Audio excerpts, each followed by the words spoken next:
आज 4 रबीउल अव्वल बरोज़ जुमअतुल मुबारक आप हजरात की खिदमत में जुमअतुल मुबारक के खुतबा और बयान के वास्ते से गुफ्तगू करने की सआदत हासिल कर रहा हूँ। गुज़िश्ता जुमा आप हजरात की खिदमत में आका मदनी करीम सल्लल्लाहु ताला अलैहि वसल्लम की वफ़ात मुबारका के चंद लम्हात कि मेरे आका के ऊपर बीमारी कब हुई थी, बीमारी का हमला कब हुआ था, मेरे आका का मर्ज़ुल वफ़ात शुरू कैसे हुआ था, मेरे आका की वफ़ात मुबारक के अय्याम क्या थे और मेरे आका की वफ़ात के वक़्त मेरे आका के शागिर्दों, आका के सहाबा, आका के जानिसार, उन तमाम का आलम और हाल क्या था, वो बड़ी तफसील के साथ आप हज़रात के सामने जिक्र किया था। अब आज चुके रबीउल अव्वल की 4 तारीख है और इस रबीउल अव्वल के महीने में अहले ईमान के दिलों के अंदर, अहले ईमान के अंदाज के अंदर एक खुसूसी अल्लाह रब्बुल इज़्ज़त की जानिब से ईमान के फितरी तकाज़े के पेश नज़र एक जज्बा पैदा होता है।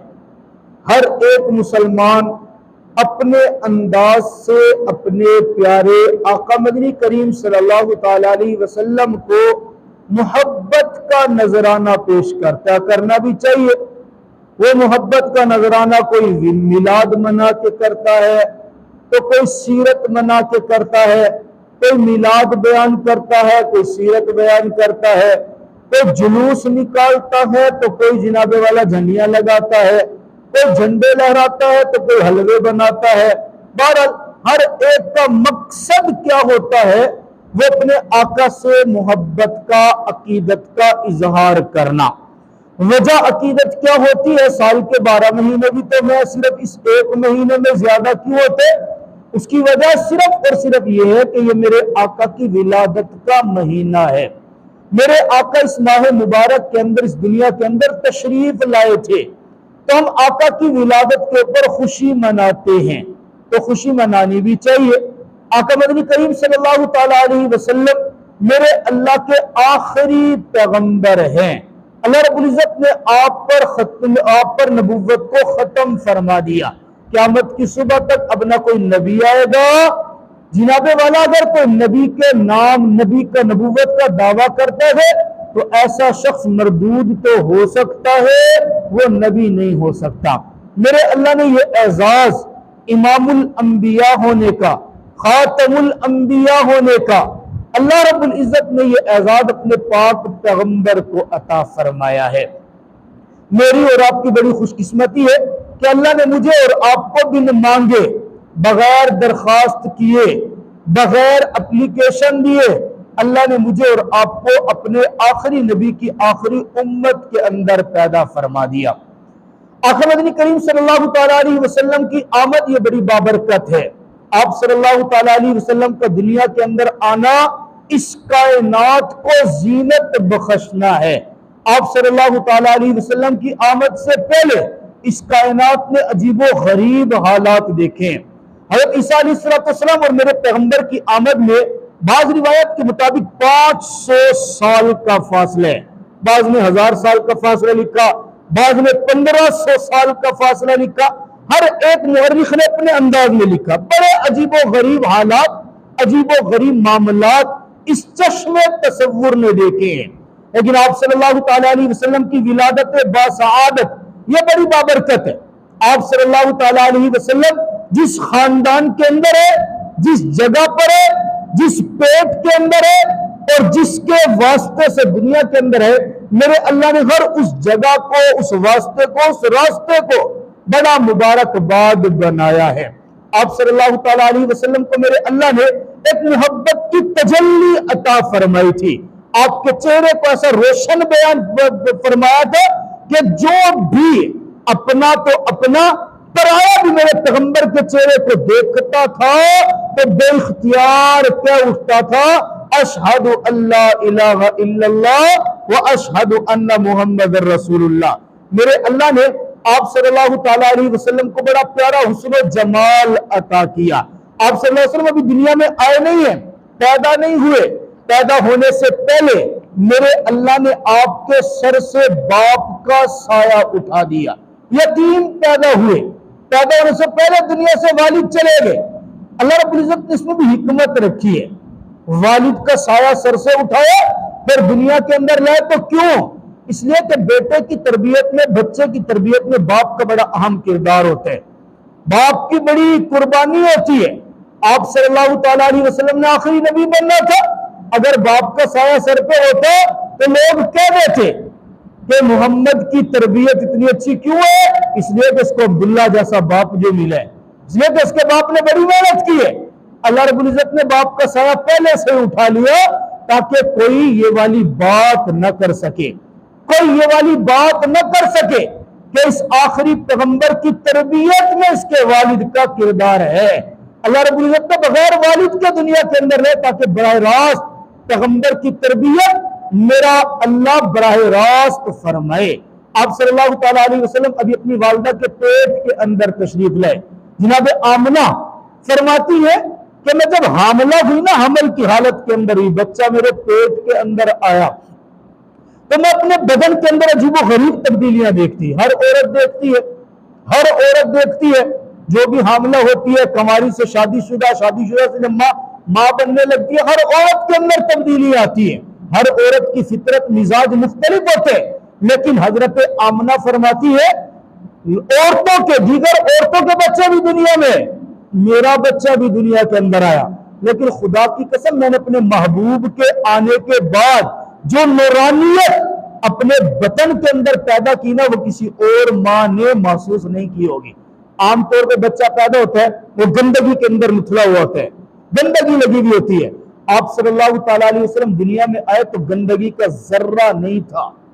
आप सल्लल्लाहु ताला अलैहि वसल्लम, आम बच्चा पैदा होता है, लड़का पैदा होता है, गैर मख्तून होते हैं, कुछ अरसे के बाद वालिदा उसके वालिदैन खतना करवाते हैं। आप सल्लल्लाहु ताला अलैहि वसल्लम पैदा हुए तो पैदाइशी तौर पे मेरे आका का खतना हुआ था। आम बच्चा पैदा होते, दाइयां, अस्पताल वाले वो खून, वो गंदगी साफ करते हैं। आप सल्लल्लाहु अलैहि वसल्लम पैदा हुए तो मुझको अंदर की खुशबू आपके बदन से आ रही थी। आप सल्लल्लाहु अलैहि वसल्लम जिस कमरे के अंदर पैदा हुए उस कमरे के अंदर चिराग नहीं था, गुर्बत थी, चिराग नहीं था, रोशनी नहीं थी। आप सल्लल्लाहु दुनिया के अंदर आए, उस कमरे में आए तो वो दाई कहती है मेरे आका का दुनिया के अंदर आना था कि वो कमरा मेरे आका के नूर से मुनव्वर हो गया। आप सल्लल्लाहु अलैहि वसल्लम के नूर से रोशनी कमरे के अंदर हो गई। आप सल्लल्लाहु अलैहि वसल्लम जिस रात पैदा हुए उस रात कुछ लोगों ने शाम के मोहल्लात के अंदर, पहाड़ियों के अंदर बड़ी दूर पर एक रोशनी देखी, बड़ी दूर तक एक रोशनी देखी। लिखने वालों ने लिखा मेरे आका की पैदाइश के वक्त ये रोशनी का नजर आना ये इस बात की अलामत थी जहां तक वो रोशनी नजर आ रही है मेरे पाक पैगंबर की जिंदगी में, वहां तक इस्लाम का परचम लहराना है। आप सल्लल्लाहु ताला अलैहि वसल्लम अभी मां के पेट में, अम्मा आमना फरमाती है ये आलम था दुनिया का, दुनिया की चीजों का मुझसे मोहब्बत करने का। ये वाकया तो बिल्कुल अलग है ना। आप सल्लल्लाहु अलैहि वसल्लम, अल्लाह ताला आपको उम्रे पे ले जाए, काबतुल्लाह के अंदर से आप निकले, सफा मरवा के दरवाजे से निकले, सीधा सामने तकरीबन कोई इतना होगा जितना यहाँ से मेन रोड है, इतने रास्ते पे चले तो एक मस्जिद है, मस्जिद का नाम है मस्जिद शजर। इस मस्जिद का नाम मस्जिद आज भी मौजूद है। मस्जिद शजर क्यों कहते हैं? वहां पे एक दरख्त था। आप सल्लल्लाहु अलैहि वसल्लम वहां पे मौजूद लोगों को दीन की दावत दे रहे थे। लोगों ने चैलेंज किया कि अगर आप अल्लाह के नबी है ना तो हम आपको इम्तिहान लेना चाहते हैं। बाद लोगों की आदत होती है बात बात पे इम्तिहान लेना, इम्तिहान लेने के हम आपका इम्तिहान लेते हैं, अगर आप हमारे इम्तिहान में पास हो गए ना हम आपको पक्का नबी मान लेंगे। आप सल्लल्लाहु ने फरमाया लो भाई इम्तिहान क्या लेना है? वो सामने दरख्त खड़ा है ना, आप इसको आवाज दो, अगर आपकी आवाज देने पे दरख्त चल के आपके पास आ जाता है ना तो हम आपको अल्लाह का नबी मान लेंगे। आप सल्लल्लाहु ने फरमाया वादे के पक्के हो? कहने लगे जी हाँ वादे के पक्के हैं। आप सल्लल्लाहु ने खड़े होकर दरख्त को इशारा किया। लिखने वालों ने लिखा कि वो दरख्त वहीं से जमीन चीरता हुआ आया और आके मेरे पैगंबर के कदमों में गिरा और आवाज आई अशहदु अल्ला इलाहा इल्लल्लाह व अशहदु अन्ना मुहम्मद रसूल। मेरे आका के कदमों में आके दरख्त ने, आज उसी जगह पे जिस जगह पे वो दरख्त खड़ा था उस जगह पे दरख्त को तो हटा दिया गया, 1500 साल का 1600 साल का फासले, वो दरख्त की जगह पे आज भी मस्जिद बनी हुई है, मस्जिद शजर के नाम से वो मौजूद है। वो लोग इम्तिहान लेते, ये तो उस जमाने की बात है जब मेरे आका को नबूवत मिल गई। आप ससम जंगल के अंदर जा रहे हैं, एक यहूदी खड़े, उसने अपने दिल में सोचा, इम्तिहान की बात है, इम्तिहान की, कि काफिरों की आदत थी मेरे पैगंबर का इम्तिहान लेते, और मेरा अल्लाह हर इम्तिहान में मेरे पैगंबर को कामयाब भी फरमाता। तो क्यों ना कामयाब फरमाता, मेरे अल्लाह ने तो ये कायनात बनाई ही अपने महबूब के सदके है। हाँ, मोहम्मद न होते तो कुछ भी ना होता, खुदा की कसम ये खुदाई ना होती। आप सल्लल्लाहु अलैहि वसल्लम जा रहे हैं, जंगल के अंदर से एक यहूदी है, यहूदी खड़े है और खड़ा होकर कहते हैं, यहूदी के हाथ के अंदर हिरन है, उसने हिरन पकड़ा हुआ है, शिकार किया हुआ है। आप सल्लम गुजरे तो हिरन ने मेरे पैगंबर को देख के मुंह खोला और कुछ बोलने लगी।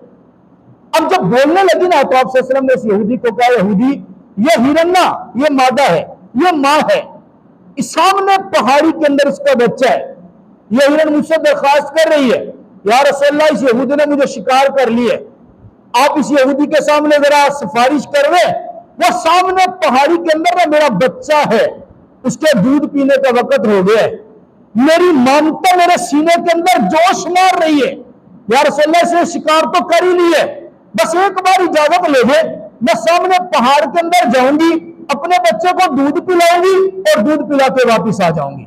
आप सल्लम उस यहूदी को कहते हैं, यहूदी ये हिरन मुझसे दरखास्त कर रहे, मैं तुझसे दरखास्त करता हूं, सिफारिश करता हूं, इस हिरन को छोड़ दे, ये थोड़ी देर के लिए जाएगी, दूध पिला के आ जाएगी। अब वो यहूदी दिल में सोचता है, जंगल की बोली कौन समझे, ये अपने आप को आखिरी नबी कहते, चलो आज ये कह रहे हैं, सिफारिश कर रहे हैं, इसका चलो इम्तिहान ही ले लेते हैं, सच्चा हुआ तो हिरन दौड़ के वापिस आएगा, अगर हिरन दौड़ के ना आया तो चलो फिर ये झूठा होगा, फिर इसकी बात मानने की जरूरत ही नहीं है। आप ससम से कहने लगा, ए मोहम्मद ये बता, अगर मैं तेरी बात मान के इस हिरन को छोड़ दूं और ये हिरन चला जाए, ये जाके अगर वापिस ना आया तो कौन जिम्मेदार होगा? मेरे आका ने सीने पे हाथ रखा और हाथ करके कहा, अना मोहम्मद, एक मैं खड़ा हुआ, जब तक ये वापिस नहीं आएगा ना, मैं मोहम्मद इसका जामिन बनूंगा। अच्छा, उसने यहूदी ने छोड़ा और हिरन को आप सल्लम की बात मान के छोड़ दिया। अब जैसे हिरन को छोड़ा, तारीख में लिखा, हिरन दौड़ता हुआ सीधा गांव के अंदर गया, यहूदी भी खड़े, मेरे आका के साथ जाने वाले सहाबा भी खड़े और आप सल्लम भी खड़े। देखा थोड़ी देर के बाद वो हिरन जितनी तेज रफ्तारी से उस गार की तरफ गया था, उससे ज्यादा तेज रफ्तारी से दौड़ता हुआ आया, मेरे आका के पास नहीं आया, दौड़ता हुआ वापिस आया और आकर के उस यहूदी के हाथ के अंदर अपना सर रख दिया। यहूदी ने यह मामला देखा ना कि हिरन ने तो वाकई वादा पूरा किया, आप सल्लम ने तो वाकई सच फरमाया था, मैं जामिन हूं। ये हिरन दौड़ता हुआ गया और वापिस दौड़ता हुआ गया, उसी वक्त मेरे पैगंबर के कदमों में गिरा, कलमा पढ़ के मुसलमान हो गया। वो जुबान हाल से कहा ना कि जिस पैगंबर की बात ये जंगल के दरिंदे मानते हैं, उस पैगंबर की बात हम इंसान होके क्यों ना माने। या ससम का इम्तिहान काफिर लेके उठाना, अबू जहल आ गया, एक मरतबा हाथ के अंदर कंकरियां ले, ये इम्तिहान जरूर लेते थे, लेकिन हिदायत उसको मिलती थी जिसको मेरा रब चाहता था। हिदायत की कुंजी मेरे रब ने रखी है कुरान पाक में, यहदी मन यशा यहदी इलैहि मन युनीब, मेरा अल्लाह जिसको चाहता है हिदायत देता है। इन्नका ला तहदी मन अहबब्ता, ऐ पैगंबर आप जिसको चाहे नहीं दे सकते, जिसको रब चाहे उसको हिदायत मिले, और रब का इंतखाब होता है, जिसको चाहे मिल जाए। अबू जहल आया, अबू जहल आया, अबू लहब हाथ में कंकरियां ली हुई हैं, कंकरियां लेके आया, ऐ मोहम्मद तो अपने आप को पैगंबर कहते, आज मैं तेरे इम्तिहान लेता हूं, तू सच्चा भी है या नहीं है, मैं तेरे इम्तिहान लेता हूं। कहा क्या इम्तिहान ले ले? कहा ये बताओ मेरी मुट्ठी में क्या है। आपने अगर ये बता दिया ना कि मेरी मुट्ठी में क्या है, तो मैं आपको मान लूंगा कि आप सच्चे पैगंबर हैं। आप सच मुस्कुरा के फरमाया, मैं बताऊं तेरी मुट्ठी में क्या है या वो बताएं जो तेरी मुट्ठी में है? तो ये कह रहे ना कि मैं बताऊं, मुझे ये बता के बताऊं मैं, या वो बताओ जो तेरी मुट्ठी के अंदर है। उन्होंने कहा जी आप जैसे बेहतर जाने।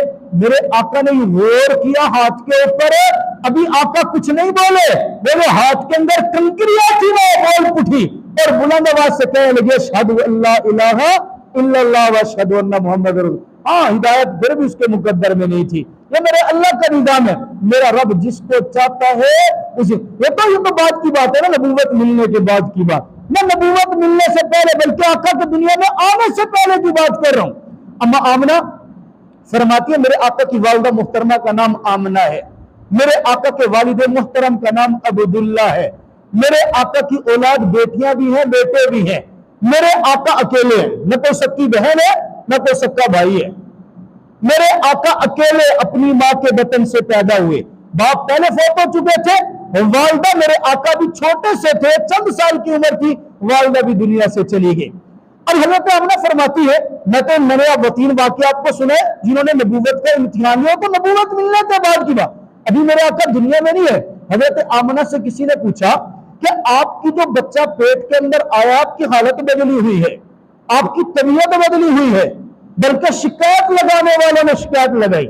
बाग लोगों की आदत होती है ना शिकायत लगाना, बाग लोग याद, उस जमाने में शिकायत क्या लगाई? हजरत आमना की शिकायत उनके सुसर यानी मेरे आका के जो दादा हैं, हजरत अब्दुल्ला के जो वालिद है जनाब अब्दुल मुत्तलिब के पास शिकायत लगाई।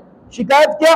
हजरत अब्दुल्ला रज़ी अल्लाह तआला मेरे आका के वालिद मोहतरम छोटे से उम्र में थे, नौजवान थे, हजरत आमना भी नौजवान थी, तो जवानी के आलम में बेवा हो गई। लोगों ने आकर उनके बदन से खुशबू आती। उस जमाने में भी औरत के लिए खुशबू लगाना दुरुस्त नहीं था। आज भी शरीयत का हुक्म है, औरत अपने घर के अंदर हो तो खुशबू लगा ले, अपने खामिद के लिए खुशबू लगाए, अपने कमरे के अंदर खुशबू लगाए, लेकिन परफ्यूम लगा के घर से बाहर निकलना ये औरत के लिए जायज नहीं है। औरत खुशबू इस्तेमाल, औरत की खुशबू रंग है, मेहंदी लगाए, हाथ पे लगाए, पांव पे लगाए, फूल बनाए, उसकी इजाजत। तेज खुशबू लगा के गली के अंदर से गुजरना, इसकी इजाजत नहीं। हजरत आमना के बदन से खुशबू आती, जिस गली से गुजरती वो गली खुशबू वाली, जिस जगह पे जाती वो जगह खुशबू वाली। कुछ औरतों ने आके ना बड़ी दिलेरी के साथ अब्दुल मुत्तलिब को कहा, अब्दुल मुत्तलिब तेरे बेटे की वफात का गम नहीं है तेरी बहू को, इसको तेरे बेटे के फोत होने का गम नहीं है, इसको बेवा होने की परवाह ही नहीं है। देखो तो सही, जवान शोहर फोत हो गया और ये खुशबू लगा के घूमती है। हज़रत अब्दुल मुत्तलिब को भी बात बड़ी महसूस हुई। बात तो है, मेरा जवान बेटा चला गया, बहू बेवा हो गई, जवानी के आलम में बेवा को खुशबू लगाती है। लेकिन बड़े तो बड़े होते हैं ना, वो बड़ाई किया जिसमें फहाम ना हो, वो बड़ाई किया जिसके अंदर मामले सुलझाने की सलाहियत ना हो। बड़े प्यार से बुलाया, प्यार से बुला के कहा, बेटा तू मेरी बहू है, तू मेरे बेटे अब्दुल्ला की बीवी है, तू जवानी के अंदर बेवा हो चुकी है, हमारे मुआशरे के अंदर बेवा खुशबू लगे अच्छा नहीं है, तेरे बारे में कुछ बात आई है।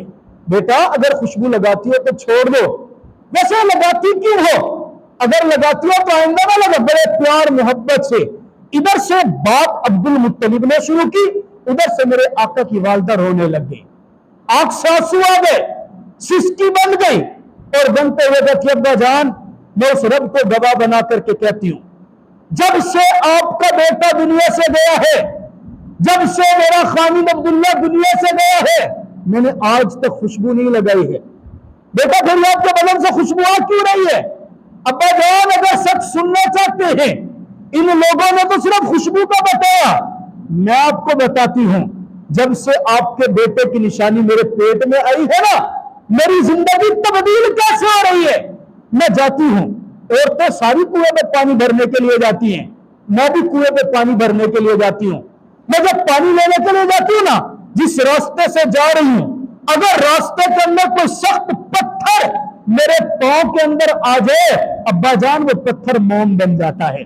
मैं जा रही हूं, अगर बादल आसमान के ऊपर धूप हो रही है ना, मेरे साथ दूसरी औरतें भी जा रही हैं, बादल का टुकड़ा आते आसमान के ऊपर आकर मुझ अकेली के ऊपर साया करते, उनके ऊपर साया नहीं करता।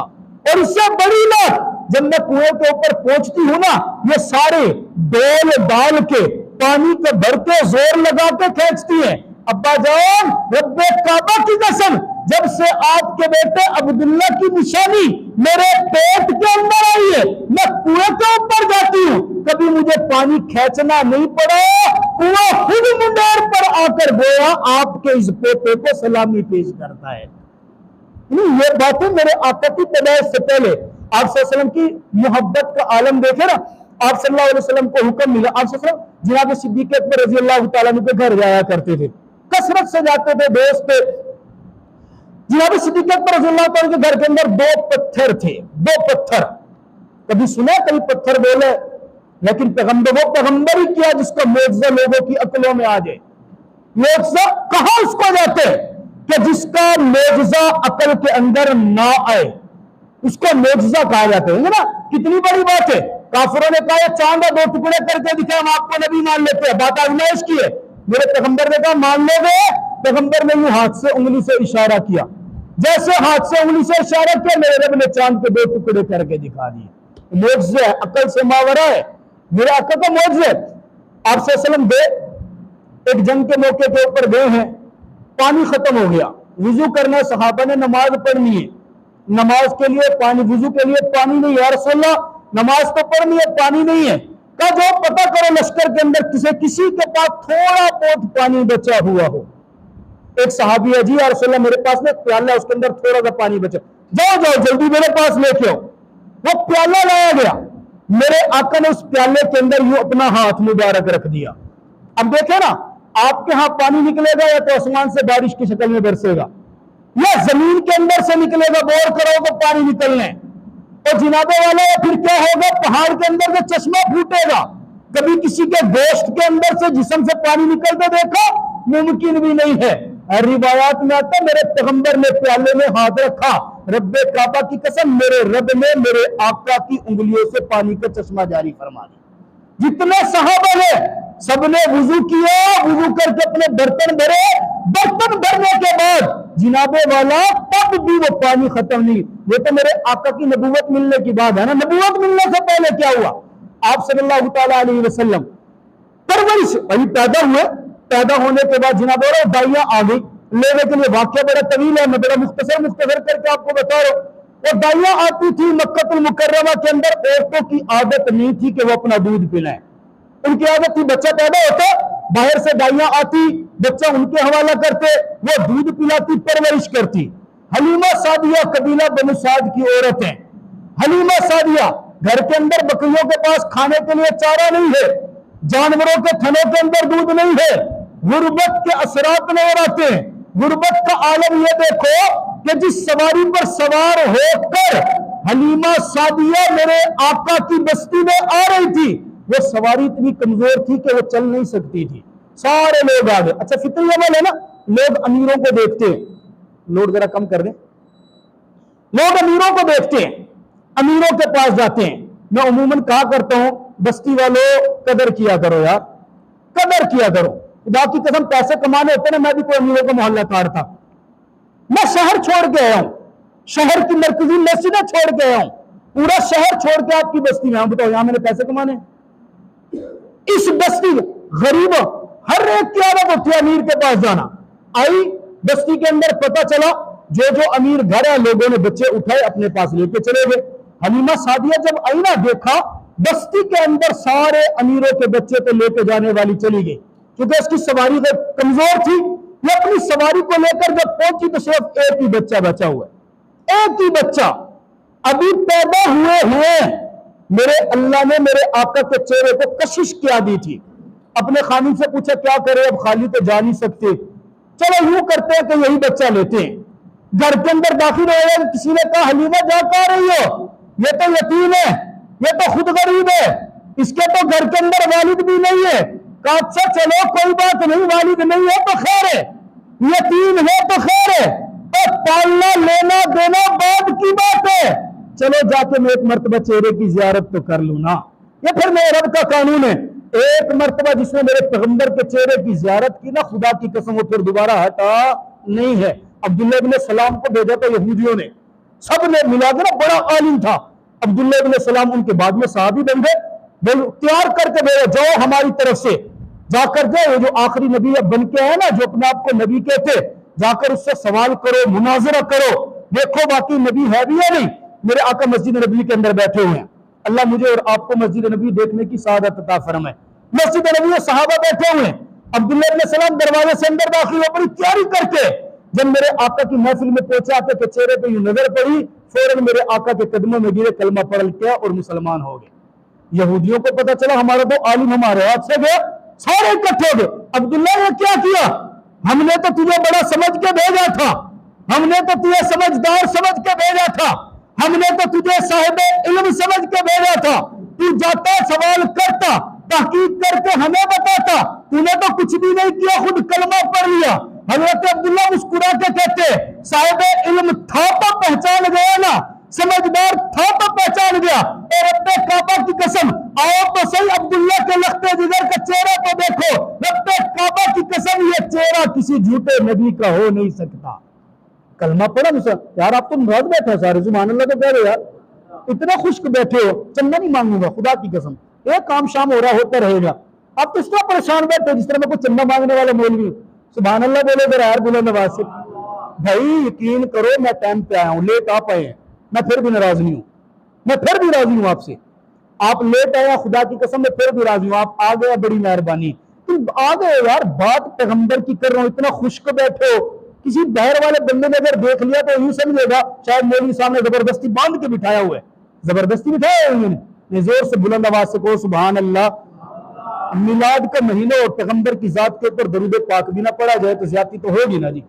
पैगंबर की विलादत का महीना और पैगंबर की जात के ऊपर दरूद पाक भी ना पढ़ा जाए। आकर दाई हलीमा सादिया ने भी क्या किया, आई, चलो जी पैसों की बात बाद में करेंगे, यतीमा बाद में करेंगे, ये तो नबूवत मिलने के बाद की बात है ना। हजरत अब्दुल्ला इब्ने सलाम ने चेहरा देखा तो देखते ही मेरे पैगंबर के कदमों में गिरे, कलमा पढ़ के मुसलमान हो गए। आई हलीमा सादिया, मैं जाऊं जाके देखता हूं, एक मरतबा चेहरे की जियारत तो कर लूं। लिखने वाले ने लिखा है, मेरे आका को चारपाई पे लिटाया हुआ था, आलम ये था मेरे आका चारपाई पे लेटे हुए और आका के चेहरे के ऊपर कपड़ा ढका हुआ है, आप आराम फरमा रहे। वालदा से, वालदा ने पूछा जी का बच्चा देखने के लिए आई हूं, का देख लो यतीम है, का कोई बात नहीं, एक बार चेहरे की जियारत तो करा दो। रब्बे काबा की कसम, लिखने वाले ने लिखा, हलीमा सादिया ने यूं मेरे आका के चेहरे से कपड़ा उठाया। कहने वाले ने कहा कि सोया हुआ है, लेकिन दर हकीकत पैगंबर सोए हुए नहीं थे। हलीमा ने जब यूं कपड़ा उठाया, कपड़ा उठाने की देर थी, हलीमा की नजर मेरे आका के चेहरे पे और आका की नजर मेरे हलीमा सादिया के चेहरे पे। हलीमा की जब नजर पड़ी ना, मेरे आका मुस्कुराए। खुदा की कसम, मेरे आका की मुस्कुराहट ऐसी थी, हलीमा ने झट से उठाया और अपने सीने से लगा लिया। अब सीने से लगा के कहती है मैं इसको साथ ले जाती हूँ। कहा तनख्वाह नहीं मिलेगी, कहा मैं इसको साथ ले जाती हूँ, कहा इसका तो अब्बा भी नहीं है, कहा दुनिया वालों परवाह कोई नहीं है, ये बच्चा जितना खूबसूरत है, कोई इसकी मुझे तनख्वाह दे या ना दे, कोई इसकी मुझे उजरत दे या ना दे, और इसकी जो खूबसूरत मुस्कुराहट है, इससे मुझे सादिया को सुकून तो मिलता रहेगा। ये मेरे अल्लाह ने मेरे पैगंबर को वो कशिश अता की थी। हलीमा सादिया लेके घर चली गई, वो जो ऊंटनी के ऊपर बैठी थी, फिर ऊंटनी नहीं चली, वो सारी बात बाद में कर रहा हूं।